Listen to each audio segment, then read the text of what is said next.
viva, viva. Assez viva, viva 2023, Jama Kaboun, président. Assez viva, viva, assez viva, viva, assez viva, viva, viva 2023, Jama Kaboun, président de la République.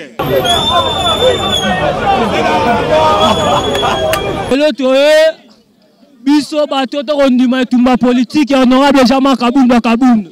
To sanga lelo to donne une tina bureau procureur général pour la cour de cassation. Poto ebisae abimisa mokonzi na biso Jama Kaboun. To ebi ba jeune so ba kosala na justice eza lelo instrumentalisé par pouvoir à monsieur Félix. Alingi akanga mokonzi na biso atine na boloko po ba bebisa casier judiciaire na e asala candidat na la prochaines élections. Biso Kaboun ali alternative pour na biso.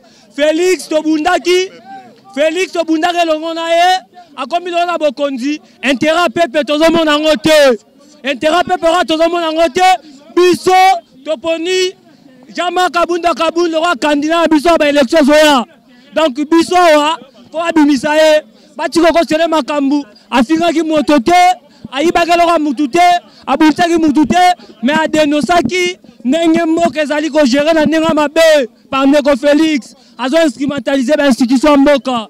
Neko Félix azo promettre ba promesse belé sans qu'on réalise ngo biso loto limo konzo oyo ako résoudre problème ba congolais. Yango lelo to exprimer indignation na biso. Bomba.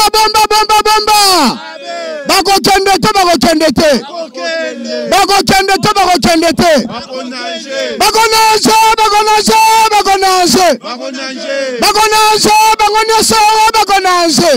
Oh Chilombo, oh Tamba Mwamba, Ongo Ikasansi, oh Kisaka Abuya, oh Bakompeta, oh Basuisan, oh Bakonanse,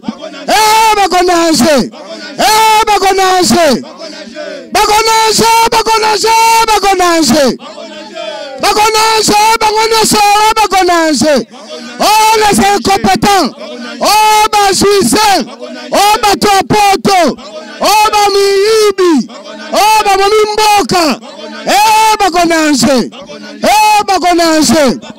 Tunamanine, Naloba, Nadinda, Nasakola, Tolobi, Tisegadi incompétent Moune, Balinga, Tabagoke, Tobi Sagi Bangamboko, Salia Bako.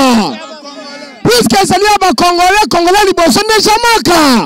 Bête honorable Jama Kaboun Maboko. Tolobi, Tozali ko insister. Mon continent biso, il faut bâtir Kaye Boete. Ceux qui balingi Goti Kayete, biso de Rosala Nyoso, pour être bâti honorable Jamaka. Action Liboson Bomoni, Tozali en la Hillerie, et Zali pour nous réclamer. Liberté sans condition. Il y a un président Nabiso, honorable Jama Kaboun, on comme président de la République en 2023.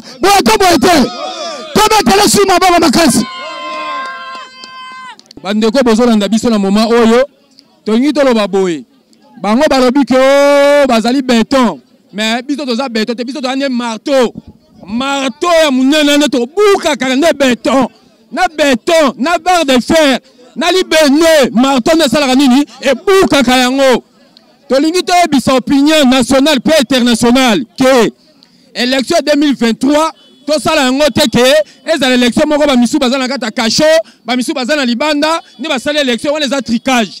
Soki Monique yoza makasi au niveau du président de la République ozala na contestation ezala te. Tika batunyo to bazala libanda. Biso to za libanda to chema kambuto bunda. Tocha mitubiso tuto bunda totala nani za makasi oya za makasi toyeba ke yenda sanini alongi ce n'est pas dit yo kani muninga maboko yo bomu muninga place na prison ndelo wala bani ke sala élection après to bomu sa probini yo ngai na bimi champion to boy biso tuto kota la kacha ringi bo moko to bunda oya bima libanda alongwe oya batika mo la kata sanini a gagner message nangé ni ko loba na justice. Il y a le bas qui est la démocratie, état de droit. Mais comment fait-il démocratie et comme état de droit, démocratie, le lot et comme il y a des Chilombo. Il y a le bas qui bien au gagner élection en 2023.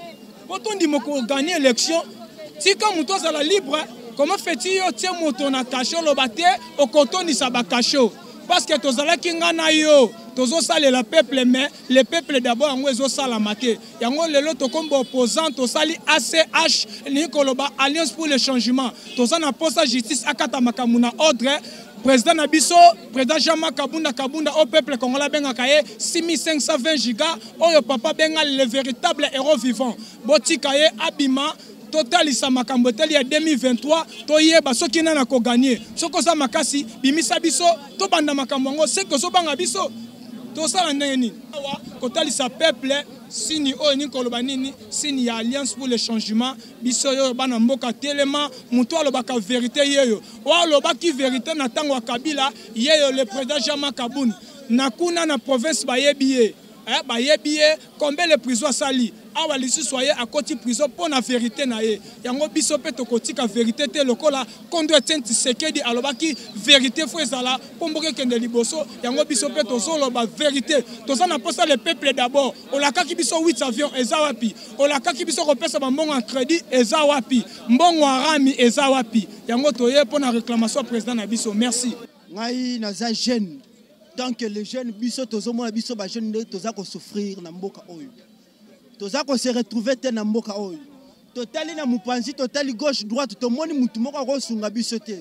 mais to ko mona mutu moko azo bundela pona peuple parce que papa Tshisekedi atika biso le peuple d'abord.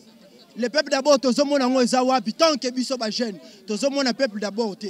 Yango to moni na mupanzi na biso to moni président Jean-Marc Kabunda abimina idéologie papa Tshisekedi, abimina idéologie ya peuple d'abord. Yango biso ba jeune, tous na simana ye, tous soutenir ye, tous senga, mutamakasi jamais abanga. Na mona na nukatia te na kata terrain abanga muninga bimisa batu nyonso toza biso nyonso libana to tia libaya lero to tia libaya to mona nani akolonga te soko komo kanga olobi ke nonga c'est boy c'est que ezola tsake ezobanga il dit que oyo le ba est pas présent que c'est une expression de panique. Expression de panique donc et puis si bino déjà kobanga yango nazo be sa message oyo tous à la fort tokene mboka na biso liboso po tolonga bitumba oyo mwana mboka na ebisi yo mutu tozo benga monsieur Tshisekedi oyo a se transformer lokola petit dictateur actuellement akoyi na esika ya malamu te. Pourquoi akoyi na esika ya malamu te? Ndeko Tshisekedi alobaki likambu ya outrage lelo tokomi ko remarquer nini ceux qui ont critiqué gestion calamiteuse ya Ndeko Tshilombo abengi yango outrage. Est-ce que biso tokondima?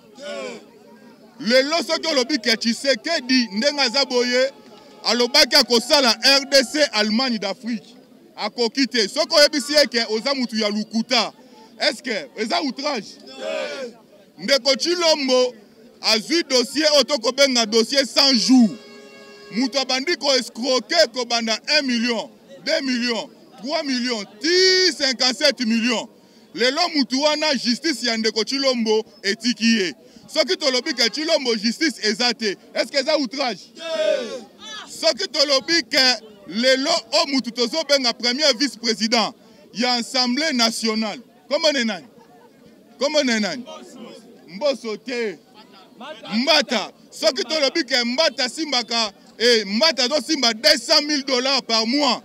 Oh biso ba congolais tozo salaire médiocre. Est-ce que ça outrage?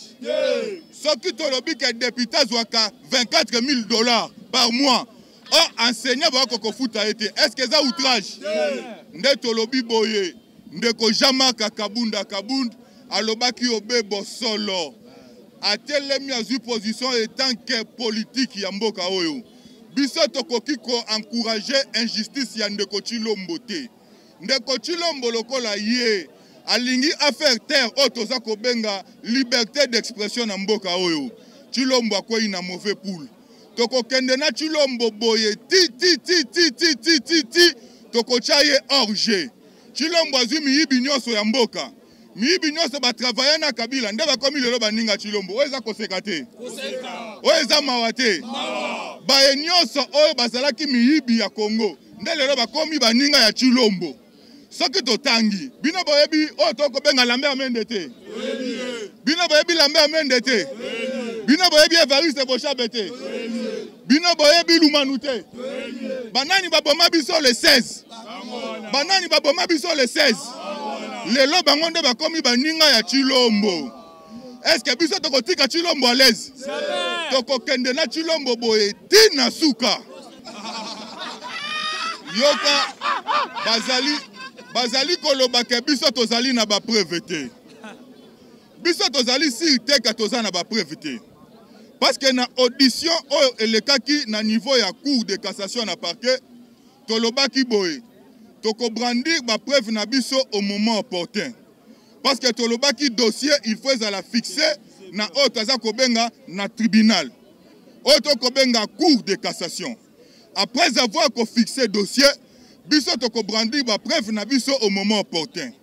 Mais yo komona ete régime ya ndeko Chilombo ezali régime ya lokuta bazali kobenga résidence surveillée pour na bango ezali prison Makala. Est-ce que ezalaka? Non.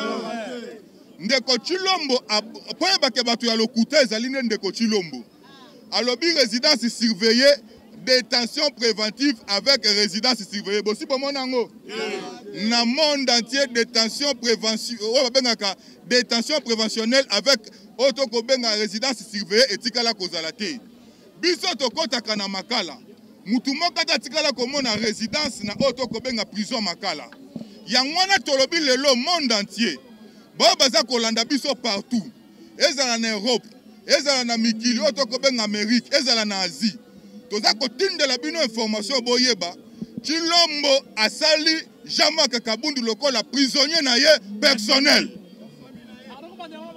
Tolobi boye Chilombo asali na Jean-Marc Kabundu otoko benga prisonnier na ye personnel. Na violation flagrante ya otoko benga procédure judiciaire. Que ça soit Bambosu, que ça soit Kabuya, que ça soit bango nyonso ba se livrer na spectacle ya ba injure contre moi na mboka Jean-Marc Kabunda Kabundu. Mais to tikali komona te ministère public à se mettre en mouvement pour na kosala nini ko interpeller bango nyonso. Est-ce que c'est la justice?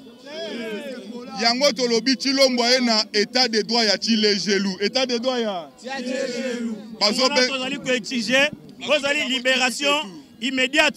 Mais sans condition, il y a notre héros national, notre président, à la personne de Jean-Marc Kabunda Kabunda.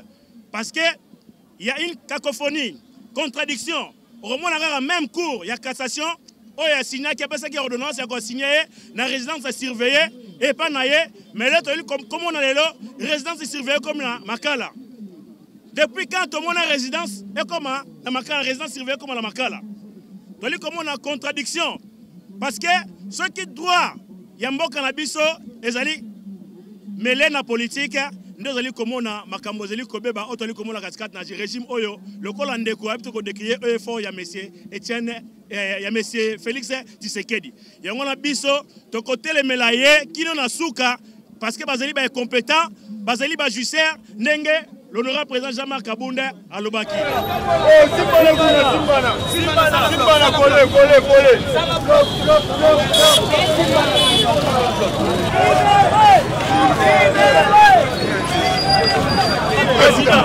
Libérez Jean-Marc Kabunda, une libération sans condition. Libérez Jean-Marc Kabunda,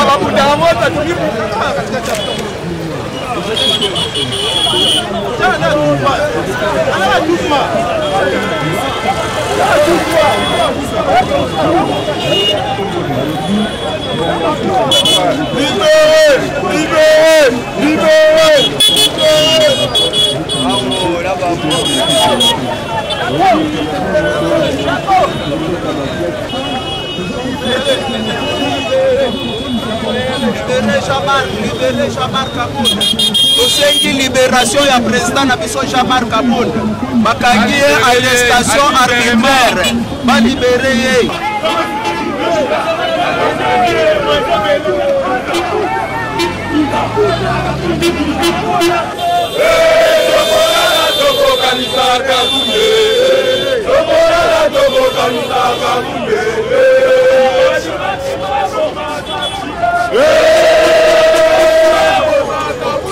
charismatique na biso Jama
Libéré, Kabouni innocent, libéré.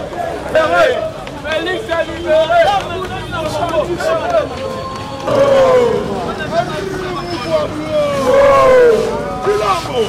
Bibi.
Allez là-bas, là-bas.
Merci beaucoup. L'objectif que nous avions poursuivi pour la marche d'aujourd'hui, c'était par rapport à la relaxation et le fin de poursuite contre l'honorable président Jean-Marc Kabound à Kabound. L'honorable président Kabound a tenu des propos en étant député national et grand acteur politique de l'opposition. Il était question de porter ce que nous appelons les critiques objectifs sur tous les compatrimoines de la gestion de la res publique. Et ce que nous avions constaté quant à ça, c'était les poursuites en violation flagrante de ce que nous appelons toutes les lois de la République démocratique du Congo. Le président Jean-Marc Kabound à Kabound est détenu d'une manière irrégulière et cavalière en prison centrale de Makala. C'est ainsi que nous avions opté avec le respect strict de la Constitution, parce qu'en premier lieu, nous sommes dans ce que nous appelons le régime d'information. Nous avions informé l'autorité compétente, afin que nous puissions marcher en séjour. Mais avec étonnement, avec désolation, nous avions compris que M. Tshisekedi s'est érigé comme étant un petit dictateur. Et ce que nous avions déploré ensemble avec lui à l'époque de Joseph Kabila, c'est ce que M. Tshisekedi commence maintenant à appliquer. Il y a eu des balles réelles, il y a eu des attaques que nous avions subies, des arrestations arbitraires. Et cette façon de faire les choses, nous disons à M. Tshisekedi, nous ne lui donnerons pas un second mandat. C'est ce qu'il doit savoir. Parce que bientôt là, nous allons lancer l'opération 2023, Tshisekedi, 0 point. Qu'il sache qu'il va nous rencontrer dans son chemin. Avec les gendarmes et la police, Tshisekedi a mis dans notre chemin. Nous allons rencontrer Tshisekedi aussi dans notre chemin. Parce qu'au jour d'aujourd'hui, Tshisekedi doit être considéré comme un petit dictateur dans ce pays. La même chose que M. Kabila faisait à l'époque, c'est l'héritage que Tshisekedi a hérité. Une très grosse déception. Même les sphinx de l'imité tiennent Tshisekedi là où il est. Il regrette pour avoir engendré Félix Tshisekedi. Et tout un peuple, nous sommes très en regret par rapport à ce que nous avions vécu avec M. Tshisekedi. Ndeko Tshisekedi, tant que tu as une opposition, tu as tozali kobenga dictature, il y a petit dictateur Joseph Kabila. Tu as avec toute énergie. Dès que bundi, tu as kozwa bokonzi. Mais tu as le régime ya Ndeko Tshisekedi, ceux qui opposant lobby, Tshisekedi a zongisi makambu ya otokobenga outrage. Biso tokopesa Tshisekedi tenté. Nzaleleki na mboka. Tshisekedi est incapable de sécuriser le peuple congolais. Tshisekedi est incapable de kopesa peuple congolais ne serait-ce que du pain. Tshisekedi a lobby ki akotondi sababoloko. Biso yo tozali ba victime auto se livrer en victime expiatoire. Pour Tshisekedi abwaka biso na boloko. Tozali prêt. Ya le baki ba boloko eza ya kotonda. Tozali na régime auto kobenga régime ya information. Ton information qui autorité, ton information qui autorité compétente. Mais grande est notre désolation. Tshisekedi, oh y a commis le petit dictateur. À Tindale biso ba policier, il y a eu des arrestations graves, il y a eu autokobenga torture humaine et il y a eu des blessés graves. Et quant à ça, biso tokotika ndeko Tshisekedi parce que bientôt là, biso na 2023, ce serait l'opération Tshisekedi 0 voix. En plus, tozali ko bakisa boye. Tozali ko bakisa boye. Monsieur Tshisekedi est un grand danger pour la République. La démocratie respire avec ce qu'on appelle la liberté d'expression. La liberté d'expression, selon l'article 26, en Mboka na biso, il suffit seulement d'informer l'autorité compétente. Et cette autorité, c'est le gouverneur de la ville, qui est M. Jatini Ngobila. Nous avions informé M. Jatini Ngobila que nous allons marcher aujourd'hui, lundi 29, en commençant ici, à Willery, jusqu'à la parquet général près la cour de cassation.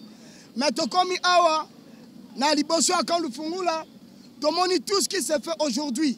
Tomoni makambo et 100 000 elo, et ça libiso passe. Babeti Masasi en bal réel, colonel Wana Lobiote, il a eu ordre et outil du colo. Yango tozali ko regretter, tozali ko senga la communauté internationale, bata la péril de la démocratie. Makambo et salama kilobi, natangu oh monsieur Joseph Kabila, azalaki na bokondi, ezali makambo ezali ko salama lisusu lelo, et plus pire encore. Bozali ko mona ngana un peu soufflé, parce que ba outi ko beta Masasi. Lokola nde toza na guerre ya Bunagana. Nzoka na Bunagana kuna bazobima les vrais et zéro incompétents. Bazali ko souffrir incompétence notoire. Ba créer procès politico-juridique pour faire en sorte que le président Jean-Marc Kaboun soit arrêté dans les conditions que tous nous connaissons. Merci beaucoup chers camarades. Merci beaucoup chers amis de la presse.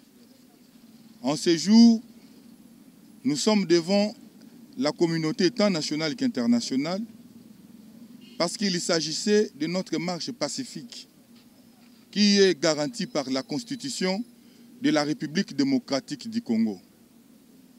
C'est avec tristesse et désolation que nous avions appris ce qui s'est passé sur place.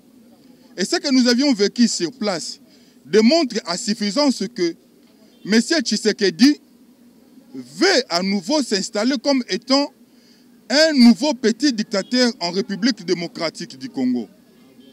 Parce que ce que nous avions vécu en cours de route pendant que nous étions en train de marcher peut tout définir sauf la démocratie. La démocratie veut aussi dire que nous devons respecter la Constitution et les lois établies par la République démocratique du Congo. Tant d'autres, la liberté de manifester et la liberté d'expression. Mais les spectacles nauséabonds que nous avions assistés en ce jour, au travers M. Tshisekedi avec son système, qui s'est fait engloutir par le système basé sur la médiocrité de la Kabylie, qui ne dit plus son nom. Il y a eu plusieurs militants, plus de 50 militants arrêtés. Plusieurs d'autres sont enlevés. Et des communicateurs en ce jour que nous sommes en train de rechercher. Et il y a d'autres qui sont blessés. Et il y a plusieurs blessés. D'autres qui sont dans des hôpitaux. Nous vous prenons en témoin. Et nous interpellons la communauté nationale qu'internationale.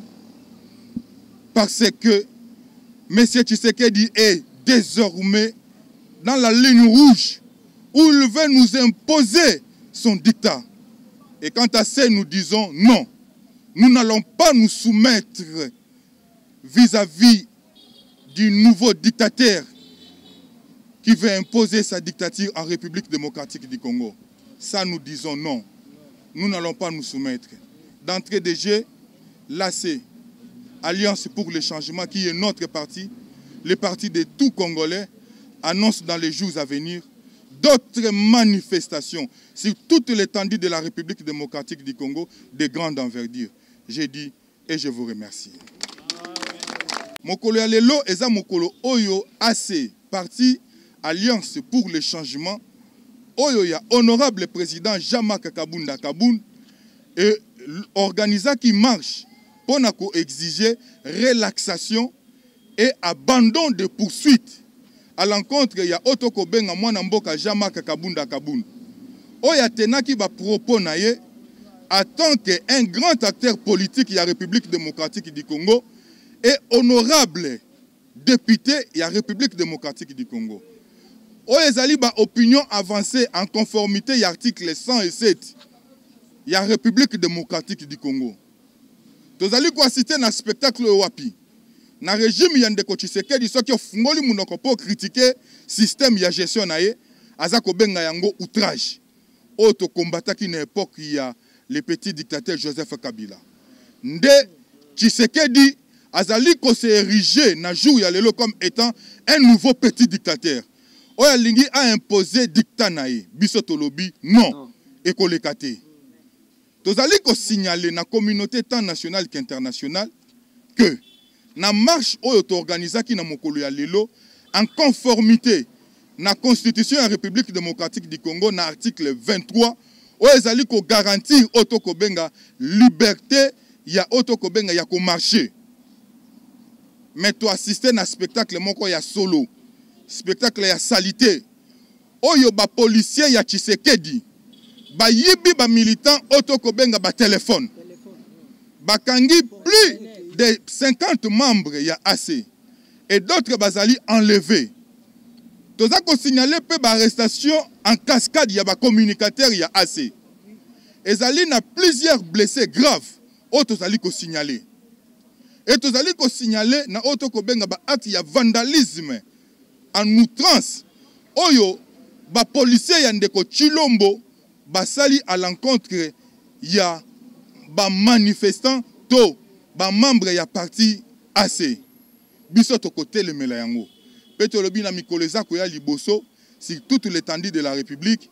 Tozali ko annoncer o ezali ba grand marche ba activité ya minene ya grande envergure o ko permettre biso to ko kende tina relaxation pe abandon ya ba poursuite contre l'honorable président Jean-Marc Kabunda Kaboun pe e ko permettre biso na élection ya 2023 to infliger na le petit dictateur Félix Tshisekedi sanction moko exemplaire aux yeux du monde entier. Merci beaucoup. Soit bango, soit bango. Jean-Marc Kaboun, président de la République.